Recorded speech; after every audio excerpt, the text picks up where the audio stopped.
All right. Happy Thursday, Friday Eve, whatever you want to call it.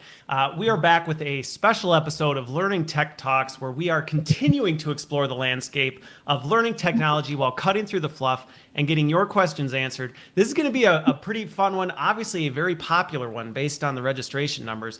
So I'm looking forward to see how many people show up, but we are talking with LinkedIn about LinkedIn Learning on LinkedIn. I mean, this is an internet exploder right here, if nothing else.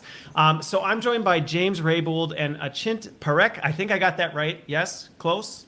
All right, Tay, I'm getting the thumbs up on that one. And so we're going to talk about LinkedIn Learning Hub, the big announcement that came out earlier this year that will be kind of arriving on the market later this year, and just going into it a little bit deeper on what does this mean, answering some of the questions that I know I get on a regular basis from people. I know this has created quite a lot of buzz. But before we do, because we can't just jump into the tech, because that wouldn't be any fun. And what is a learning thing if you don't have some fun with it? So first things first, we're going to keep it simple, keep it light. We're not going to go too heavy yet. But everybody, you can play along whether you're on YouTube or LinkedIn, wherever you're joining from. Comment in and share where you are in the world today. And we're going to do round robin on this one. So, Achint, you get to go first. We're going to go clockwise.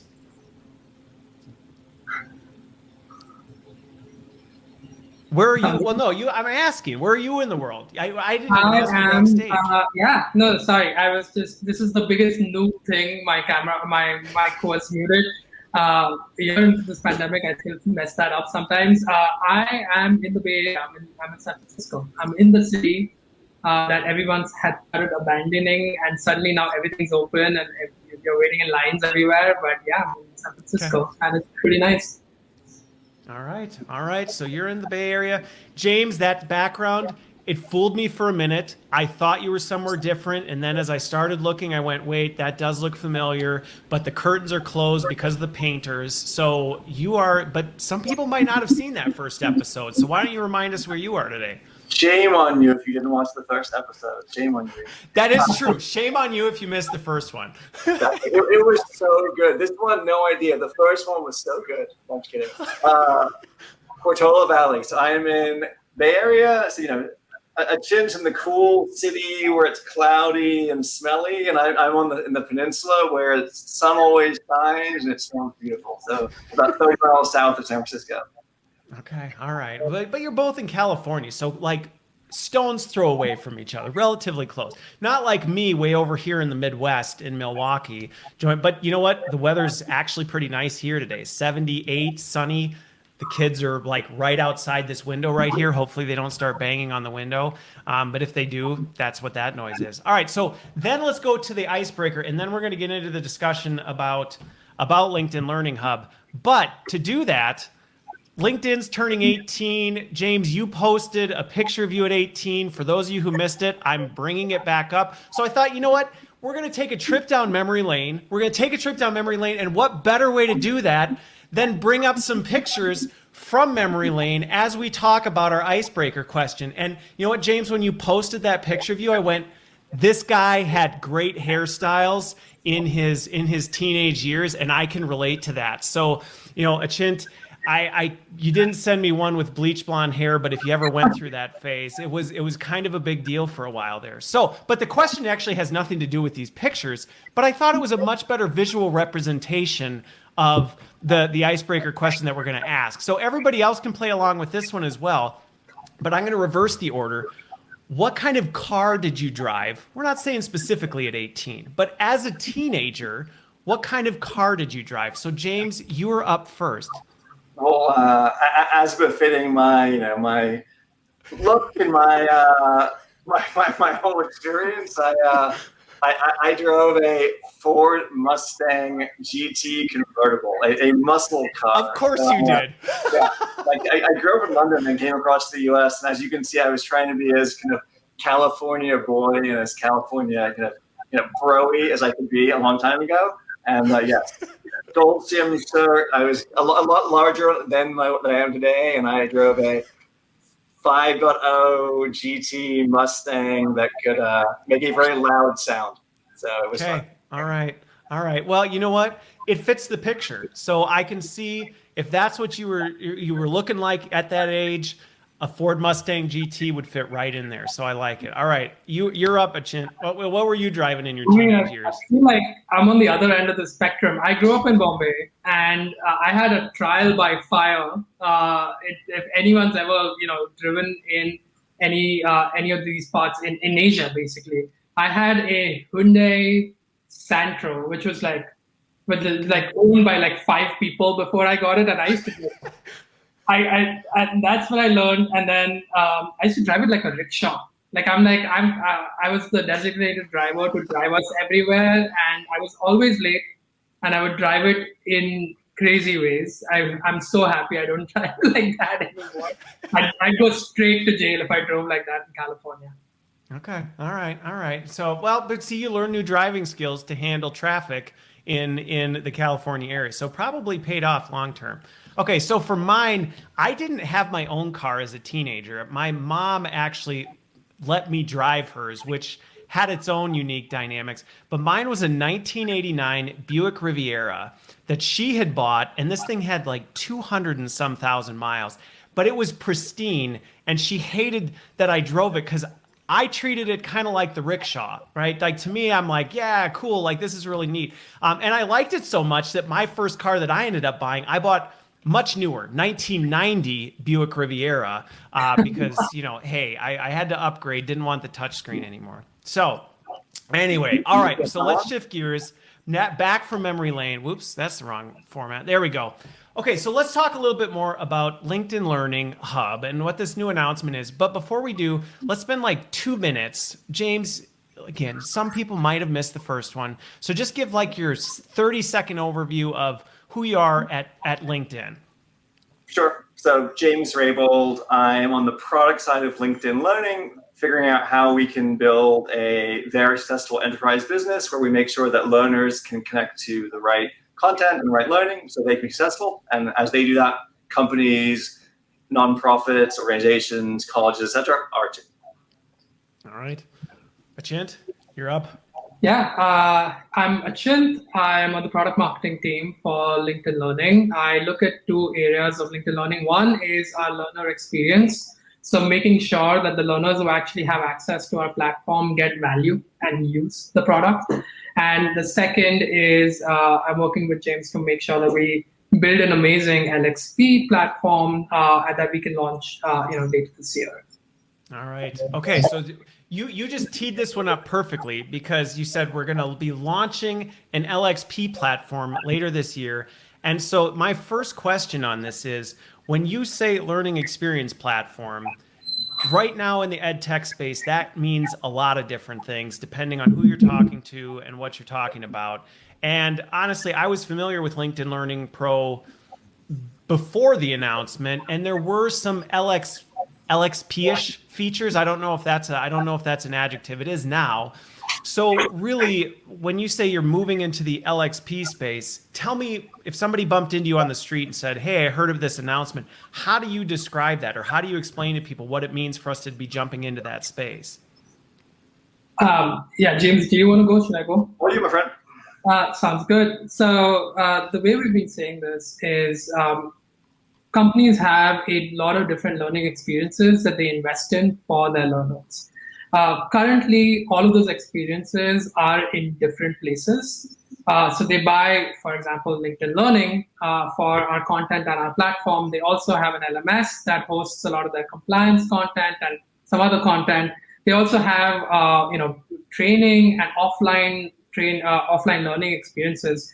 How do you create a platform that aggregates all of these experiences into a single destination so that it's easy for employees of any organization to discover the right piece of learning experience at the right time and to truly create impact on their career, whether it means doing their existing job better, whether it's getting promoted, whether it's even potentially moving to a role that is better suited for their skill set. All of these need a single destination to guide learn to the next learning experience, and that's what we're trying to build with the LXP. I will also say this, that the LXP term, like you pointed out, Chris, is like fairly, there's a lot of different definitions in the market. which is why what we're saying is, yeah, I mean, we did some research on this and we realized that a lot of people just like talk about it, but everybody defines it in their own way. They do. What we're saying is this is a skill building platform. It's a skill building platform that will get your employees to that career outcome that they're looking for. Okay. Well, and one of the things before we went live, and James, again, if you have anything to add, just jump in. You know you're allowed to do that. You've been here before. You're a veteran in this space. But this is a little bit of a shift because this was one of the biggest questions I had that I know just in conversations I've had with other learning leaders and HR leaders globally about this was before, if you had LinkedIn Learning Pro, normally this, in many regards, not always, but a lot of times this fed into something else. You had LinkedIn Learning as maybe your content library, and you were using that to feed into maybe an existing LXP. You might have been downloading the AICC packages and plopping them into an LMS or something like that. This is then actually saying, no, we're kind of officially making the direction into, we want LinkedIn Learning to be the hub. See what I did there? See, I should be in product marketing. Should be the hub that people are going to. So this is really a reversal of LinkedIn Learning kind of in the way that it plays, correct? Is that a fair assessment? Yeah, I would think of it as, so for those of you who've been in the learning space for a while, you'll be aware that LinkedIn acquired Lynda about 6 years ago. Lynda.com, the leading creator of broad-based professional skills content. And so initially, to your point, often what would happen would be someone would buy Lynda, and then they would push Lynda into their other system. Over time, over the last 6 years, we rebuilt Lynda to become LinkedIn Learning. We would like people to use our products. We think our learning experience is better, and we think that based upon all the powerful data LinkedIn has, based on the consumer UI, based on all the skills insights we have, that we can create a better insight, a better interface. And so, to your point, a few years ago, we started enabling companies to add their own content. They could add links, they could upload files. So we started seeing more companies using LinkedIn as their central hub, as their central destination. But to your point, larger companies often need more than that. They want to be able to bring in other providers. They want to bring in content LMSs. And so we thought, okay, great. We have a great content source. We now have this ability for you to add your own content. Now you want to be having all the content you have come in, and that's where the aggregation comes in. So that's where pulling in, content from could be a plural site or Harvard Managed Mentor, it could be your LMS.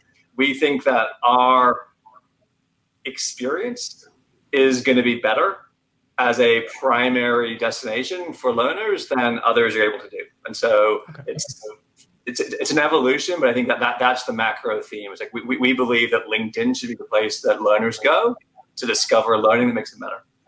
Okay. Well, and I think that journey that you described is an important one because I've been following what you've been doing for a while and have seen that progress a bit where, like you said, originally it was just content and then Pro added the ability to bring in some of your stuff. But again, from a practitioner standpoint, I think a lot of companies didn't necessarily take full advantage of that because of the fact they maybe were using this content or had it sourced somewhere else and you really weren't integrating in with it. So you were still doing it. So it made more sense to say, you know what, we're still gonna pull content, but we're not necessarily going to use that as the destination, which even from my perspective, there was a lot of functionality you missed out on by doing that. And you hinted at that when we were going before. So I want to kind of go there next because that was, I think, one of the challenges that you faced was you said, well, okay, I have this difficult decision as a learning leader, as an HR leader to say, we're using this content, we value the content, we're managing this other stuff over here. I get we can kind of maybe add it, but now we're running into this duplication issue of, well, now we're putting it here, and now we're just creating all this complexity. So this next generation is to say, rather than asking you to move everything over and host it here, we're just going to kind of bring this together. Is that fair?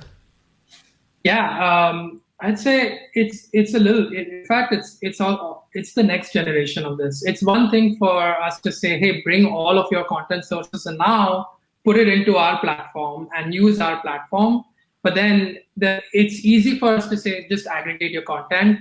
What becomes difficult to do, which is what we're super proud of doing, is when we bring in other sources of content, we're using our AI, we're using our immense taxonomy and like LinkedIn's own intelligence to personalize the way that content then gets delivered to the learner. Because it's one thing to create an aggregation, but then you're suddenly dropping a learner into the sea of content. I don't know where to start. What they need is someone to actually kind of guide them through the journey. And as a practitioner, the best thing that you can do is empower the learner to basically create their own journey. And so you need a platform that enables that experience. And with what we're building, what we're hoping to do is it's beyond just aggregation. It's creating that personalized content engine that actually directs the learner to the right piece of content across all your sources of content, not just LinkedIn and any content that you uploaded. Well, and James, this goes back to our original discussion where we talked about that was one of the challenges that sometimes users face with LinkedIn Learning is the fact that it can feel overwhelming. Like, holy smokes, there's just so much stuff. And I think that's not something that can be undervalued is in terms of, regardless of LXP, that is really one of those factors of how well are you actually personalizing that? Because if you just dump, to your point, Achint, if you just dump somebody in a system with now not only LinkedIn Learning content, but 500 other sources of content and just throw it all at someone, I mean, it's a complete content overload. So that makes sense from that standpoint. I want to shift a little bit though. Go for it, James. I was just saying, I think some of this was coming from customers. So I think we heard from customers a lot like, your experience is great, your AI is great, your relevance is great. If only we could give you more content, and if only we could bring in all our content to LinkedIn Learning. And so we're like, okay, and let's enable that. So I think it's been a journey along the way. To Achint's point, like that's the goal. Is we want customers, we want learners coming to us saying like, LinkedIn gets me. LinkedIn understands what skills I have. LinkedIn understands what skills I want to get. LinkedIn understands where I want to go in my career, and then surfaces up the right content. Whether it's a LinkedIn Learning video, great. A plural site video, great. A piece from your LMS, great. Like we don't care. As LinkedIn, we just want to make sure that the learner is getting what they need to be successful. And that's where I think the blend of the tagging that we do and the taxonomy we have, where we can bring in not only for our content, for other content we bring in, we're now mapping it to our taxonomy. So we say, this piece of content that we're bringing in from LMS maps to this skill. Because ultimately, the most important currency of all this is skills. And so we think that LinkedIn, with our 750 million members, 24 million plus jobs, et cetera, we have access and insights around skills that's never existed before. And so we see that as kind of the underpinning of this whole thing. And how do you then bring, to your point, a personalized and easy to find relevant experience off of that? Okay. Well, and the skills one, we're going to spend plenty of time on that one. Amanda, I know you're watching, so I promise. We talked about this after you jumped off backstage. We're not going to go anywhere we're not supposed to, but we are going to talk a little bit about why this skills piece does matter. But on that, your point about the pulling this together and kind of hearing the customers piece, because this was one of the things, moving content to a new platform. I think sometimes people don't realize the amount of effort that goes into that, because I know in early days of LinkedIn Learning, when that functionality of, hey, you can upload or import your own stuff came out, there were times it was like, hey, we could move our stuff here. And then you get into it and you go, yeah, or we're not going to do that because no way, there's just way too much that's going to go into just simply moving this stuff. So I think this, if I'm hearing you right, really now the goal is to say, look, let's really use our power to focus on integrations. And rather than saying, that's great, you have all this stuff over here, why not bring it all over to our house for a party? It's like, stay at your house and we'll just kind of hook you up via the internet. And then that way people can still access it. Okay, so, go for it. No, I was just saying, one part is doing the integrations and then layering on the next level, which is doing the personalization and making sure that we connect learners to the right piece of content at the right time. But then, we look at a product with LinkedIn Learning Hub. Then we also start bringing in other parts of our platform that customers have loved all these years. So, for example, our community-based learning experiences, we've had that for our platform and for our content for all these years, where you can actually engage in Q&A with instructors. You can join learning groups. You can connect with other learners and basically learn from people. All of that is also something that needs to then work across other sources of content. When we build our skill-based insights reporting or skill development reports, that again needs to account for it. So it's one thing to bring in content, but it's another to really play it out then across personalized content, community-based learning experiences, and skill development insights. Well, and this was to the point we talked about earlier. This was a lot of that feature set that you missed out on if you were simply just pulling content into an existing platform or somewhere else in your ecosystem, was that social connection, all these other data points really got lost. I mean, they really got lost in the mix because, well, that just couldn't feed in. You really were just connecting up to the content source. So I want to go into this a little bit further on there because Walter had a good question. And I think we'll be able to clarify it because I'm actually curious if this is shifting or if this is actually similar to how it's been with LinkedIn Pro. Because not everybody, every once in a while you run into employees that get a little bit leery about going like, this is great, but like, I don't know that I want my company having my personal LinkedIn stuff and what can they see and all of that. The way it's been handled before was you really as an employee got to opt in on, hey, do I want to connect these two or do I want to keep this separate? Is that something that's still going to remain where employees are empowered to kind of say, yeah, I'll do the LinkedIn learning thing for work, but I'm not necessarily fully integrating the two, but you can? Yeah, so just the way overall the LinkedIn Learning Hub will work is, a company or organization will buy the product, they'll buy it for their employees. Then most companies will choose to make it optional whether the end employee connects to LinkedIn, their profile or not. Most do. So the majority of people do because they see the value of bringing that personalized relevance, their whole history, their career, their network, etc., to bear. Some don't. Some are like, you know what? I don't do social. I don't trust social. Completely fine. If they don't bring up the LinkedIn profile, it just makes it trickier to do the personalized recommendations. We can still do them. We still know, for example, what a learner wants to work on. They can say, I want to work on these skills. We can still see based on their behavior what they're working on. So if I say I want to work on my leadership skills, but all I'm doing is taking photography courses, I will get more photography courses because we're learning based on what you're doing. So again, there's still relevance, there's still personalization if we don't have a LinkedIn profile. It's just richer because again, I work in product. I'd love to see what other people in product are working on. And so I get that if you don't have the LinkedIn side of things, they put LinkedIn and LinkedIn Learning, it's just trickier, but it's no requirement. So. Okay. Well, and I think one of the things on this that just from my personal experience in going down this, some of it is the messaging and helping employees understand what this is, because a lot of times they just really don't understand how the data is being used and like what's going on. It's not like suddenly the company has access to your social posts and everything that you're doing. It's more the fact that, to your point, James, if I'm understanding correctly, it's to better understand you as an individual, the skills you're growing in, the people you're connected to. So there's an advantage to connecting the two so that it can better personalize what you're trying to do, but not a requirement. It's just going to, I guess, in some ways, limit the feature set and the value you as an employer are going to get out of it. Yeah, exactly. I mean, but I shouldn't use the phrase, community-based learning before.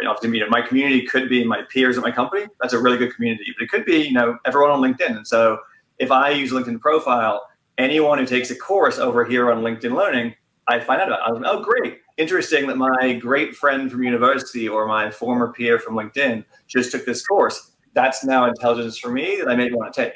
That's gone if I haven't connected my profile together. But if you don't want to, that's fine. Okay.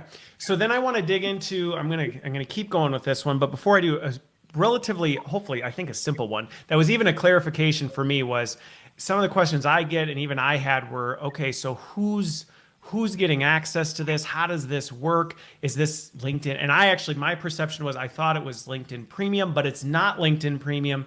It's LinkedIn Pro. So this is a feature set that's rolling to enterprise users who have LinkedIn Pro today, correct? Correct. So we're a few months away.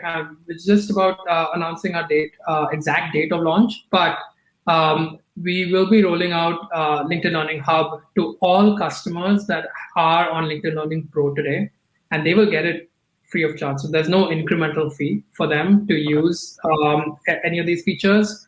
And these features will be enabled in their account for the rest of their contract period. So, and if they choose to renew their contract during the year after we launch, then actually that feature set, that promo basically gets extended to the rest of that contract as well. So it's a pretty aggressive, move because we're pretty confident of the journey that we're on. we're pretty confident about the value that we're bringing to them, which is why we're taking it to customers and launching it.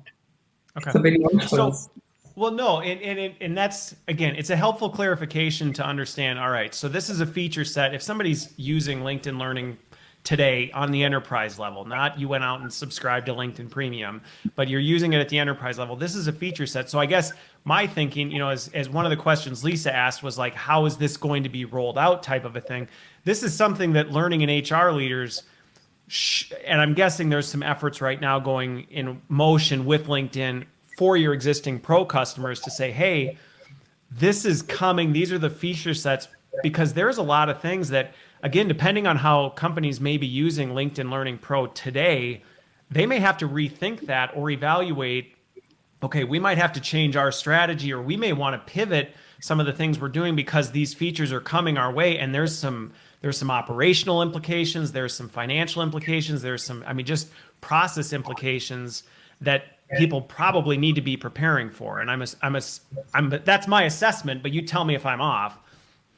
Yeah, I would say there's two types of applications to look for. One is there anything that I need to think about in terms of financial implications? The answer is no, because we're not charging anything extra. We're not changing anything in the contracts. We're not going through anything that might create friction or pain for existing customers. The thing that they should prepare for is, hey, here's a set of features that you will get access to when we launch. And you can start using it pretty much on day one if you want to. And if you do want to use it on day one, then these are the things that you can start preparing for. And a lot of that is extremely simple things. And we are in the process of rolling out a lot of communication to customers about LinkedIn Learning Hub. We actually have a webinar that we've scheduled for mid-June for exactly that. Daddy. Keep going. He's on Hi, mute. James. Hi, James. You can join the conversation. He should dye his hair blonde at some point. Yeah, I know, right? Yeah, there we go. He can look just like Dad. Yeah, but so the quick answer is, there is a lot of communication that's going out. Okay. And every single LinkedIn Learning sales rep or customer success rep has already been equipped with all the answers that customers could have at all. And so it's less about do you have to prep for any kind of friction or change? No, it's more about, here's an opportunity that's coming and you're literally just a few months away from that. So we're telling you now so that you can basically get ready to make the most of it. Okay.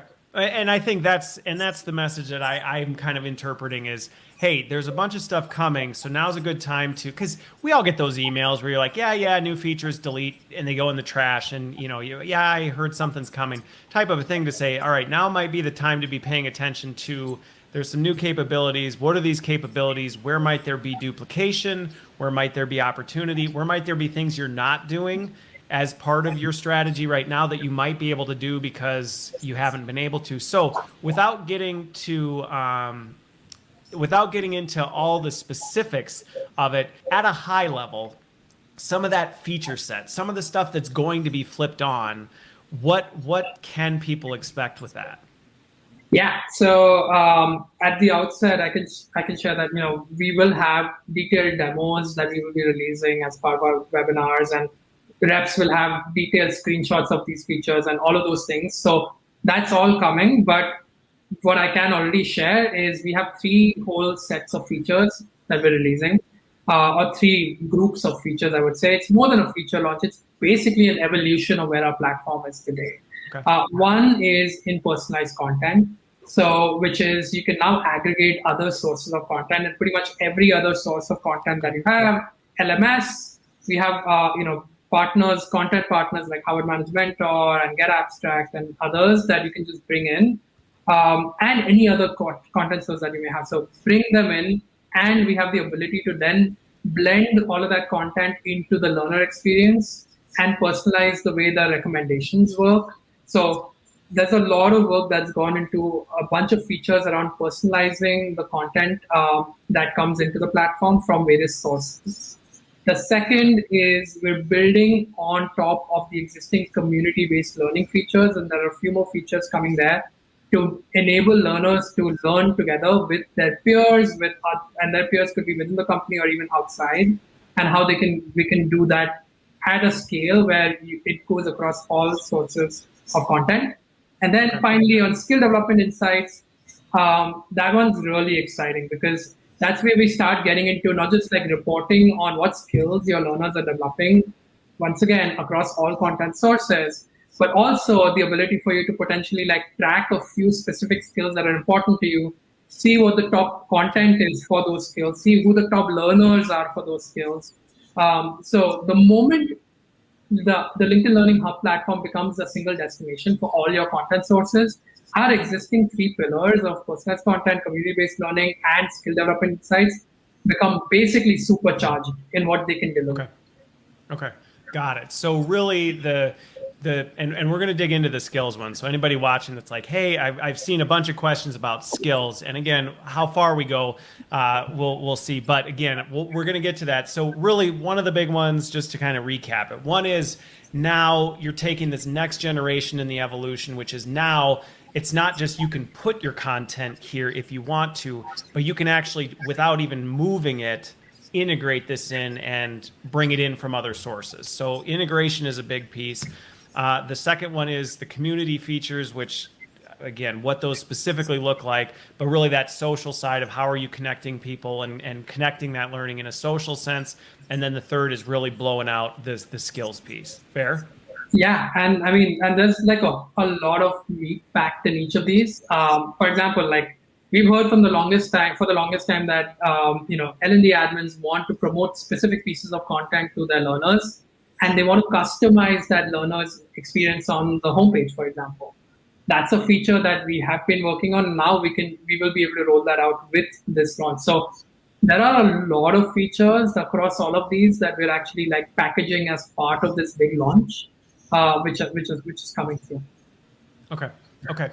Got it. And one of the other questions, and again, we won't go too far into it, but there's the Viva. I know there's a lot of questions about Viva and LinkedIn Learning, and LinkedIn Learning Hub now is adding that into the mix, which I don't think we'll be able to answer all of the ones that are coming through, but I think we can at least touch on this. But I do want to spend some time on the skills piece, not necessarily diving into the deep specifics of LinkedIn skills taxonomy and ontology or whatever term people are throwing around right now as they talk about, but actually talking about what that means, because this term is being used a lot. And I think it's a valuable, it's a critical piece. I look at skills as really the great equalizer in the workforce, but it's not being used the same way across the board. So when we say skills is playing a big role in this and kind of that structure, the infrastructure behind that, how do you go there, or talk to people about that? Or how are you defining that when you say, hey, we're making a bigger play around skills? You want me to start? Yeah, James, you had a great quote on this, so do you want to, I'd let you go. I'm not sure I'm going to know the quote, but I will do my best. I don't know my own quote, but it's a good one.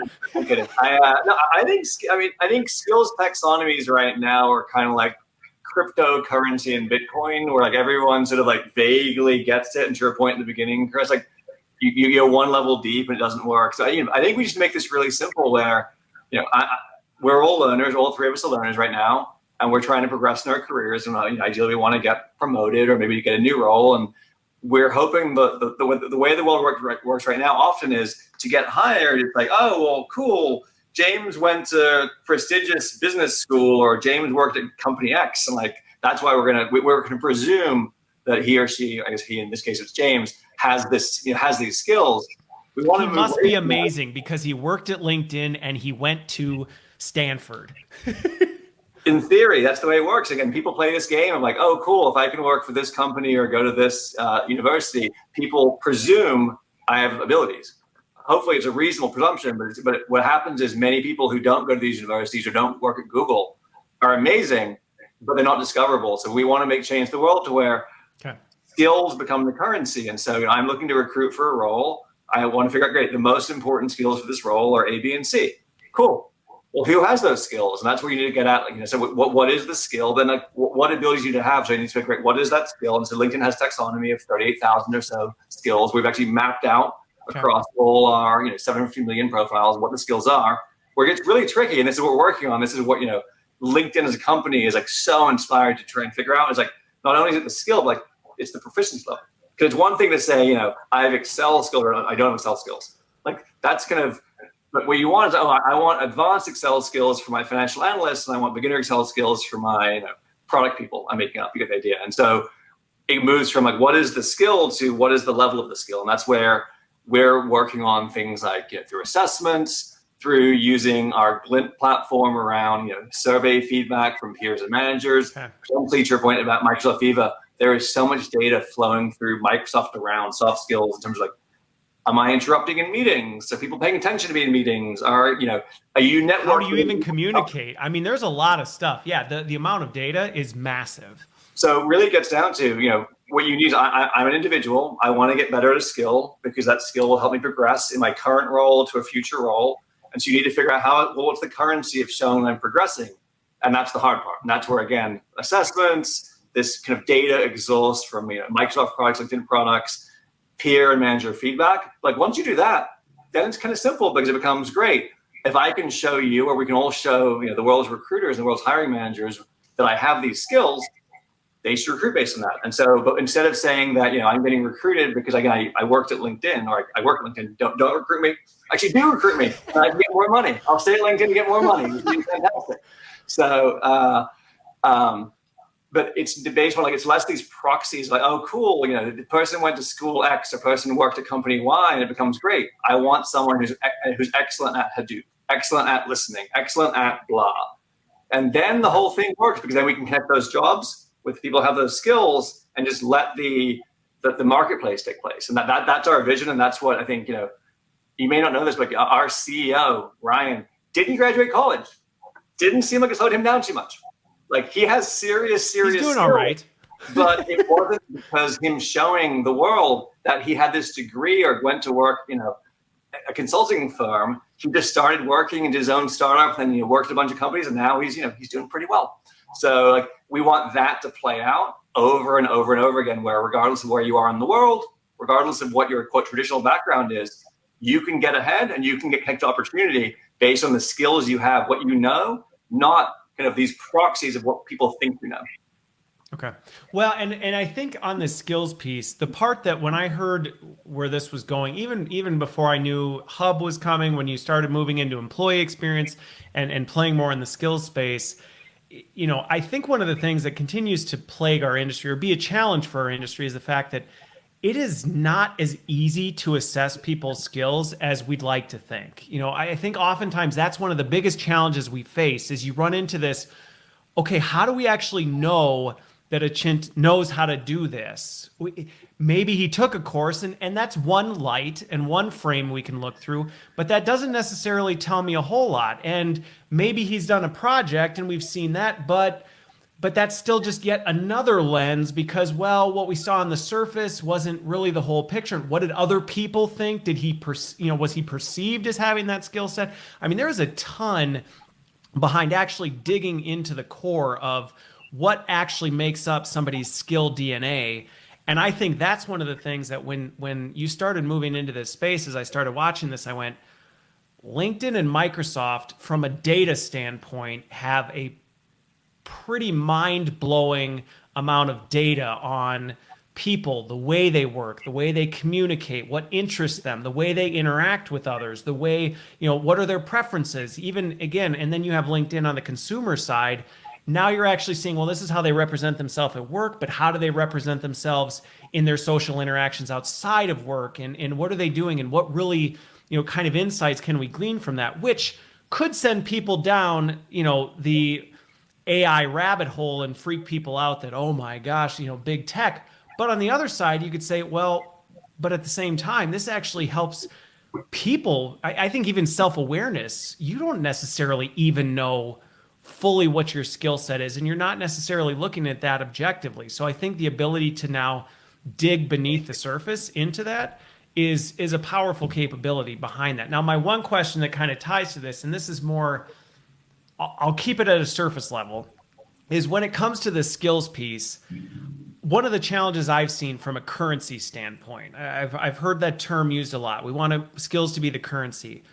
The problem is we have US dollars and euros and yen and right, we have all these different currencies that don't always translate. And so one of the challenges that you sometimes see as in organizations is they're building their own currency that no longer translate anywhere else. And so that becomes a problem because now it's like, well, my company may understand my skills, probably not, but like at least vaguely understands my skills, but they're the only ones that understand what that is. And if I take that somewhere else, they just look at it and go, that doesn't mean anything to us because that's not how we define it and your terminology doesn't.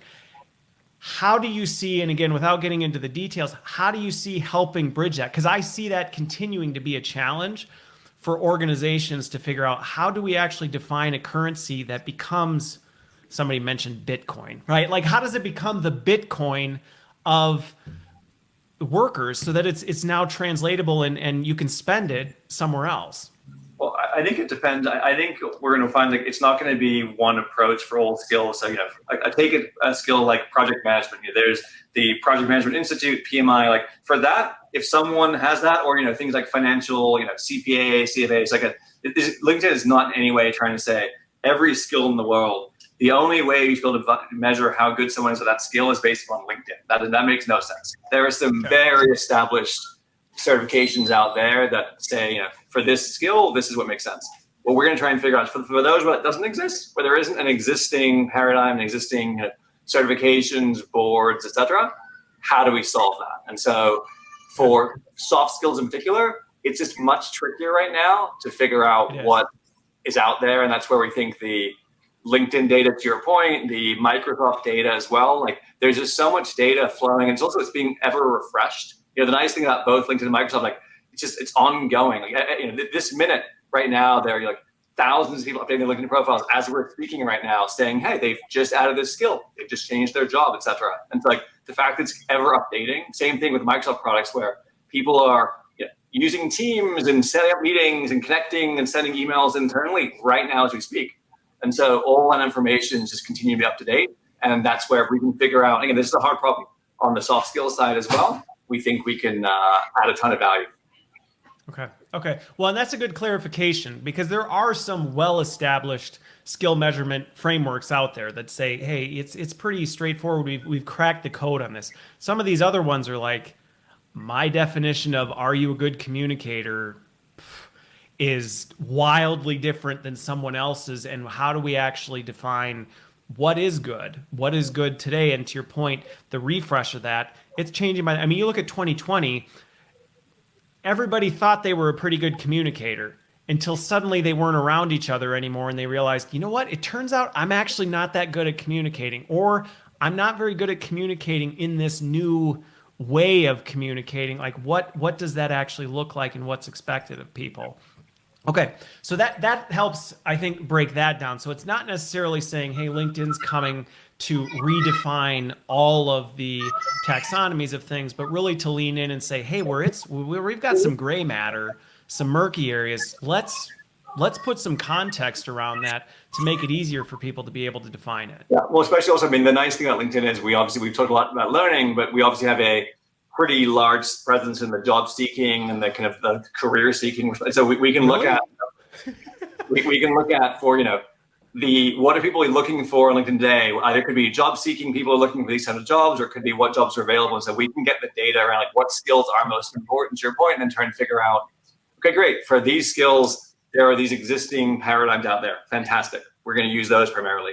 But for these high evolving brand new skills, there probably isn't a board that's been around for 50 years with kind of certifications. How do we figure out through, again, could be digital exhaust, it could be peer manager feedback, could be assessments, could be something where we haven't figured out yet. What is the best way to say that, Chris is a beginner in this new skill and a Shint is an advanced, or vice versa? And that's it's a really hard problem, but I think we think that LinkedIn and Microsoft together have assets that enable us to give a really good shot at this. Okay, cool. Yeah. Well, I want to. Oh, go for it. No, go for it. Just adding to that. So we've been sitting on these assets. I think for the longest time, and James called this out, but I want to just make sure that we underline that we've been sitting on assets, that components that bring the skills journey together for a long time. When we acquired Lynda, because we also produce our own content, we've always had a taxonomy which has informed the content that we produce. Okay. Because we have like millions and millions of people on the LinkedIn.com platform, we know what skills people to the profile are changing over time. For example, the amazing example that you use, which is suddenly communication and how that skill gets defined has changed. That we've actually seen that live on people's profiles, and that's going to keep changing. So it's constantly refreshed. And the job seeking side, we've been sitting on these components with Hub. Now they're beginning to start coming together. And our goal is to eventually string them together to create that, holistic learner journey where a learner can say, I want to become a data scientist or say director of data scientist. And we know exactly what skills will be needed. And we've had that standardized across the world, across jobs, across other data scientists who have the same profiles, across peer companies. So there's a lot of intelligence that we actually have those components for already. Okay. Well, and I think it's a fair point of clarification, because for some people it may be like, wow, LinkedIn's jumping into this space. But even just my interactions with LinkedIn over the years, I mean, these are all things that have been marinating or maturing in different capabilities. And again, I think of LinkedIn Talent Solutions, more broadly, there's a lot of these components that, if you're trying to tackle this problem one directionally and say, okay, how do we get people the right content? You're solving for one piece of the puzzle. But when you start talking about, okay, now how do we integrate this into the way we recruit, we hire? How do we tie this into, feedback and culture? And how are we kind of pulling all of this disparate data together to actually solve some of these problems, which are probably the biggest problems that I would say any business and HR leader is dealing with right now, is like, how on earth do we know what to do with our workforce in this constantly changing thing? And to your point of the speed of which this data is getting refreshed, it's completely possible that what you have yesterday might be wildly outdated. And so that kind of approach to having to make sure it's current is a critical piece. Okay. So today, like if you think about, if I'm an individual, I basically need to figure out, what skills do I need to get, what jobs, and then what jobs I need to be successful in my career. And then over time, to Chin's point, you're going to see us stitching together this more around, who has more information on what network I need at a company than like LinkedIn and Microsoft together? Who has more information on what jobs can be available than LinkedIn? Who has more information about what learning and skills come together than we have? It's like over time, think of this as, what skills should I be building to get what jobs, to build what career? So we're hopeful that over time, an individual at a company, again, but more by their employer, like the employers want people to stay. They don't want, I come into a job and leave. And so if we can build something around career development for both the individual, but also for the companies to facilitate that career development, that's even more powerful than skill building. And so again, like skill building is definitely the focus right now, which is a very hard problem. But over time, skills lead to jobs lead to careers, and that's what we're trying to work on. Well, and to that point, I think this is, as I've been watching the space for, I don't know how long, quite a while, I think that's one of the things that is not always considered as people are looking at the tech is it's really the data behind the tech. I mean, is it important to focus on user experience? Absolutely. Should you focus on features and capabilities? Yes. But if the ultimate goal is to solve these problems, the data is king in all of this, because ultimately that's driving the functionality, the process, the way things work. And so in some regards, that's where when some of these announcements started coming out, I went, you've been a sleeper for a while in some regards and kind of under the surface. And so when you went big with it, I'm like, well, this is a market mover, because to your point, your data set is massive. I mean, it's massive and it's diverse. It's not just big, but it's coming from a lot of different angles. Okay, so one thing I want to hit on that somebody brought up, April talked about this, and I'll just take my answer to this, because I'm sure there's learning people listening to this who may be going, okay, this is cool. There's like all this tech and all this stuff is coming. Does this mean that learning and development or an L&D function is actually kind of diminishing in its value. And I'll take my pass, but I'm curious your thoughts on this, because this is a question I tackle with my own teams. It's something I tackle with other. To me, I look at it and go, no, if anything, our value, if we shift, just blew through the roof. Like the value we can bring to an organization blew through the roof. Now, if all you're still trying to do is operate in a legacy way of being a learning and development function, which is, we try and push the right content to the right people. We're trying to do, if you're still operating in that mode, yeah, this is coming for you like, a meteor. But if you start to make that shift and say, okay, our role is changing as a learning and talent professional, knowing that some of these things we used to spend a lot of our time on are being automated and it's doing it better than we can do, how does our role shift? But I'm curious your take on that. So pretty aligned with what you're saying, Chris. I actually think L&D will play an even bigger role. So that's it. I mean, I'm going to try and glom onto your analogy in a very bad way, so please excuse me. But more than the meteor coming to you, what we're saying is L&D professionals, come join us on the meteor. Like help drive this in a way that only you know how to drive for your company, because ultimately you know what your company needs. The role of the L&D manager has really gotten elevated, if anything, through the pandemic. What we've realized, and I think Satya had this quote, Satya, CEO of Microsoft, has this quote of like companies that really know how to learn it all and respond to challenges pretty quickly are the ones that will actually succeed. So it's not a matter of what skill sets you already have, and L&D plays the critical role there. So at a very, very tactical level, with Hub, we're enabling L&D to actually assign curators. We're enabling L&D to actually create learning champions within their organization to actually make an impact in the experience, and to promote specific pieces of content on like prime real estate, whether it's the learner homepage or other places. We're actually giving a lot more power than we were, because we realized that ultimately it's a blend. It's a blend of what our platform thinks is the right approach towards learners discovering the right piece of content, as well as taking the intelligence that L&D professionals have of on-the-ground information on the skills needed in their company. Okay.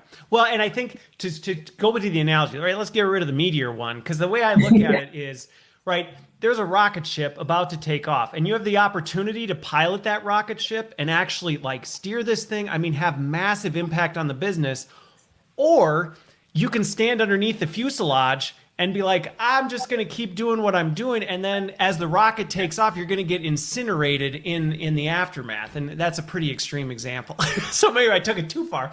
But I think that's where how you approach this is very much in your hands right now. Like I look at the future of where things are going in learning and development.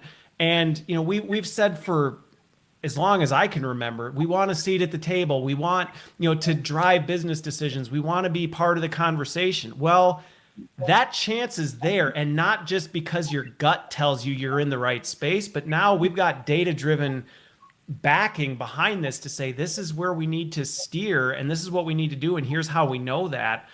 But you have to be willing to take that. Well, I think, Chris, we also we published our workplace learning report, and exactly as you mentioned before, I think if you look at 2019, how many L&D professionals believe they have quoted a seat at the table? I think it's like 24% or so. Fast forward to 2020, right as the pandemic was starting, it's like 61%, give or take, don't quote me exactly. And then this year again, it stayed there. And so I think to your point, L&D's never had a better seat or a bigger seat at the table right now. That every CEO in the world is trying to figure out how they cope with going back to work and figuring out this hybrid workplace, etc. L&D has an incredible role to play. And to your point, when you actually incineration, if you get it wrong, that could go very poorly, because now you really have you're in the spotlight. If you get it right, holy crap, that's a career trajectory for you. And so I think we hope Hub can be helpful, but I think there's much broader than Hub is L&D's opportunity right now. Well, and that's going to get me to the next kind of final piece I'll tie off on. But I think with that piece, it is. People often say, I want a seat at the table, but that seat gets hot. And so if you're going to go there, you got to be ready for it. You got to be ready to do it. And I think that's, hits on your point of, yeah, you can go there and greater reward, greater risk. So be prepared to do it well. So then my final question, because man, I should have scheduled this for like 3.5 hours, but it's fine. Is so the Viva thing, without going too deep into it, because we've talked about the fact that this isn't just LinkedIn Learning Hub, and it's an iterative stage, and it continues to grow and evolve. I personally was thrown for a loop a little bit. So when Viva came out, I went, oh, okay, they're going this play, and then on the heels of that, then it was okay, Learning Hub 2. I was going, hey, I'm trying to figure out exactly how those play together. Now, without getting into all the specifics, is there anything you can share kind of in terms of how does that work together, at a high level?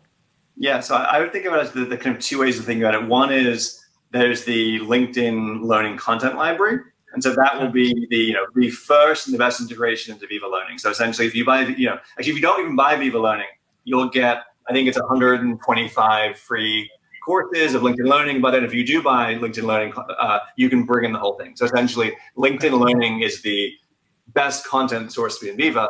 The second topic is how do we think about the kind of the aggregation, the software. That's what we're working closely with Microsoft to make sure that if you do the aggregations and you decide to bring in your LMS, you decide to bring in your Pluralsight, your Hard Mentor, and start the rest of the providers, that will flow through in both a Teams Viva learning experience and also a LinkedIn Learning Hub.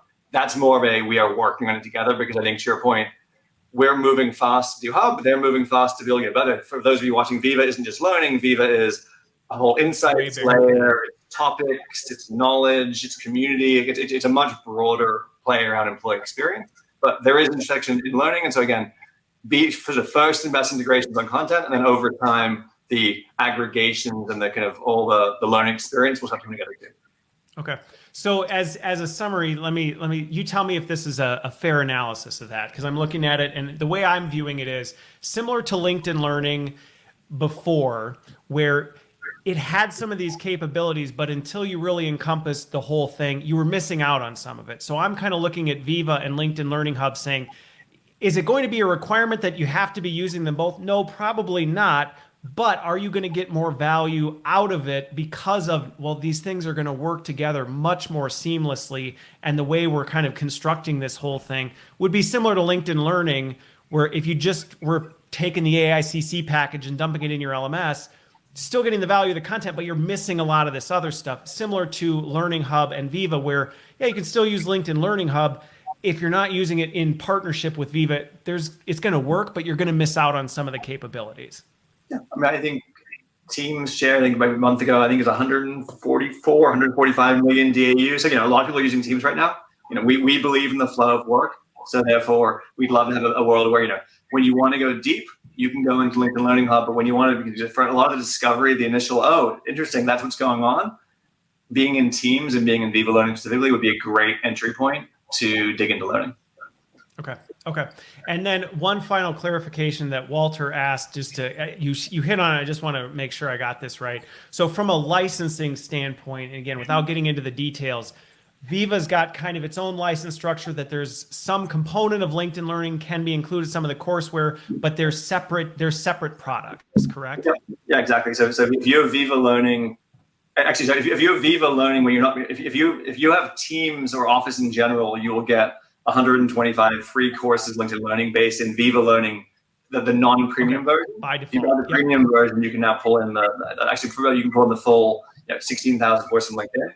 And then distinctly on LinkedIn, there's Hub, and that's where you can aggregate all the content, personalized content, community-based learning, and then skills insights, as Chip and I described earlier. Okay.